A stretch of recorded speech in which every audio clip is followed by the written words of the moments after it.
Hi boys and girls, and welcome to our third video for our read aloud of the story Twister on Tuesday by Mary Pope Osborne.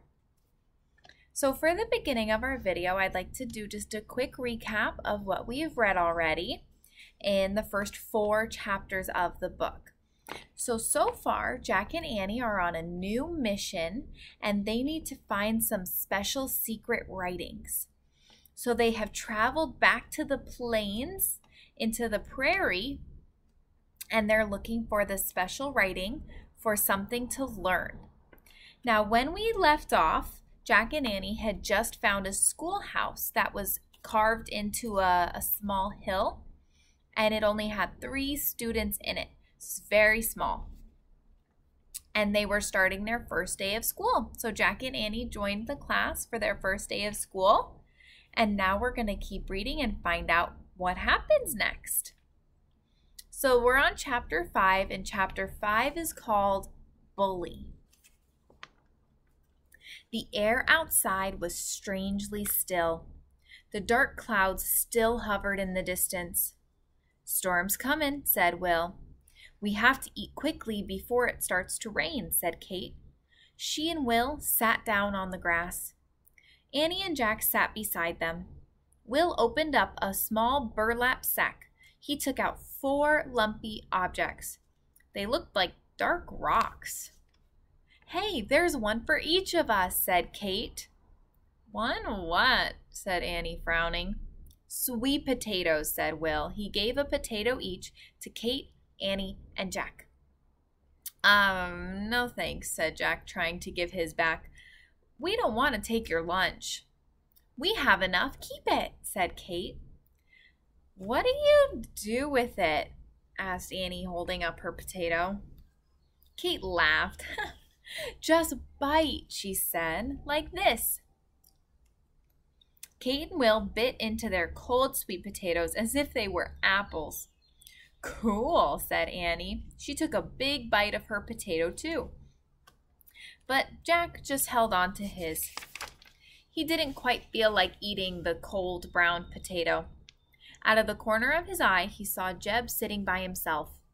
The big kid didn't seem to have any lunch at all. Jack thought he'd try to be friends one more time.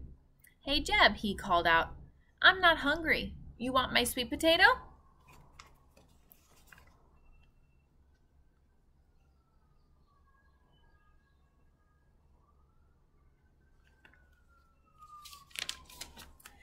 Jeb gave Jack a mean look. "I could have brought my own lunch if I wanted to eat," he said. "Oh, sure," said Jack. Jeb narrowed his eyes. "You making fun of me again?" he said. "I'm warning you. Do that one more time and I'll fight you." Jack couldn't believe it. This kid took everything he said the wrong way. "Hey," Annie said, "leave my brother alone. You're nothing but a bully, Jeb." "Annie, stay out of this," said Jack. But Jeb just laughed. Then he stood up and walked back into the schoolhouse. Jack felt angry. He hoped they would find the special writing soon so they could leave. Will seemed to have read Jack's mind. "Don't worry about him," Will said to Jack. "He's never been to school before." "Oh, so he's embarrassed," said Annie. "Why hasn't he been to school?" said Jack. "Because he has to work in the fields all the time," said Will. "I heard him tell Miss Neely he walked 5 miles to get here today," Kate said. "So he must have really wanted to come." "Wow," said Annie. "How far did you and Will walk?" "Only 2, said Kate. "2 what?" said Annie. "Miles," said Kate. 2 miles, Jack repeated. The prairie kids nodded. "It must be lonely living out here," Annie said. Will and Kate nodded again. "Do you live in a sod house?" Jack asked.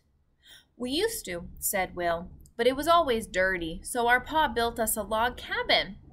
"He cut the trees near the creek," said Kate, "and then he made the cabin by hand." Before Jack or Annie could ask another question, Thunder cracked in the sky. Then rain started to fall. It fell fast and hard. Everyone jumped up. Come in, Miss Neely called from the doorway. They ran back inside. The wind slammed the door behind them with a bang. Chapter 6. Grasshopper Attack? Inside the lamp-lit hut, it was dry and cozy. Jack sat back on his bench. He didn't dare look at Jeb. It's time for our writing lesson now, Miss Neely said. I'm going to give you each a slate and a pen. She handed out the slates. They looked like small blackboards set in wooden frames. Next, she gave everyone a slate pen. Each pen was a thin piece of chalk. Miss Neely opened up the McGuffey reader. While you were eating your noon meal, I copied a poem from the book, she said. Now I want you to copy it. Miss Neely held her own slateboard up for them all to see. 'Tis a lesson you should heed. Try again. If at first you don't succeed, try again. Jack quickly started copying the words. Out of the corner of his eye, he saw Jeb writing very slowly.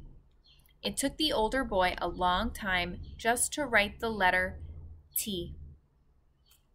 Jack slowed down too. He didn't want Jeb to think he was showing off. Suddenly, loud thumping sounds came from overhead.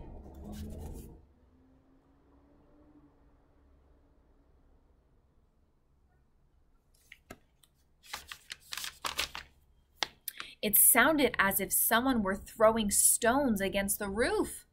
Oh no, Grasshopper Attack, screamed Kate. She covered her head. Be calm, everyone, said Miss Neely. What's a grasshopper attack? What are they talking about? Jack wondered. Even Jeb seemed worried. As Miss Neely started towards the door, he said, Don't open it, they'll come in. Has everyone gone crazy? Jack thought. How can grasshoppers hurt anyone? Miss Neely opened the door and looked out. A moment later, she stuck her head back in and closed the door. It's all right, she said. It's only hailstones. What's that? Said Annie. Hailstones are small pieces of frozen rain. Sometimes they fall to earth during a thunderstorm, said Miss Neely. Why did Will and Kate yell grasshopper attack? Jack asked. Because last spring, grasshoppers did attack us, said Miss Neely. Yes, millions and millions of them came from the sky, said Will. It looked like a huge shiny cloud. They covered every inch of ground, said Kate, and they ate everything. They ate all our crops, said Will, our turnips and fruit trees and watermelons. They even ate our clothes and bed sheets, said Kate. Yuck, said Annie. Oh, man, thought Jack. He'd never heard of a grasshopper attack before. It was very scary, said Kate. But remember how we replanted and everyone helped everyone else, said Miss Neely. Kate and Will nodded.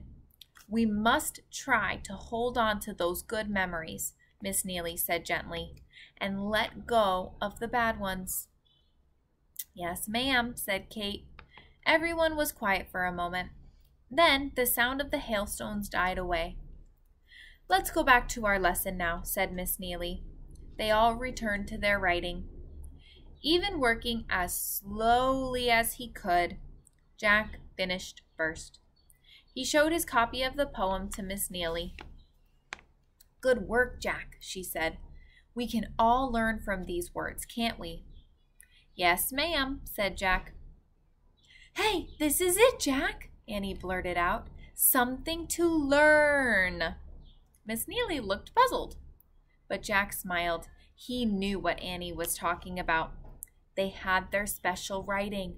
They could go home. Jack stood up. Excuse me, ma'am, but I'm afraid we have to leave, he said.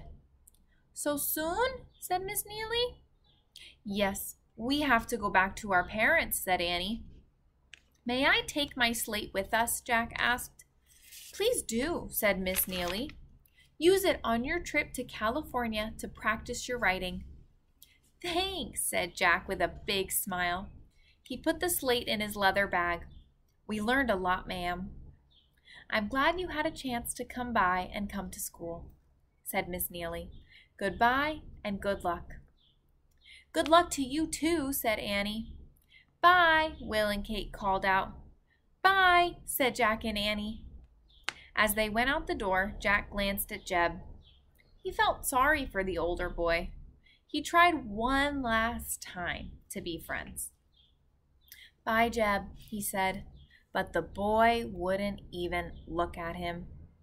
Jack gently closed the door to the schoolhouse. He breathed a sigh of relief. He was glad to get away from Jeb's anger. That's weird, said Annie. Look at the sky. As Jack turned away from the schoolhouse door, he caught his breath. The sky did look weird. Really weird. And that is the end of chapter 6. So our question for today is, why do you think the sky looked really weird? What could have been going on to make the sky look so weird? So again, our question, why did the sky look really weird?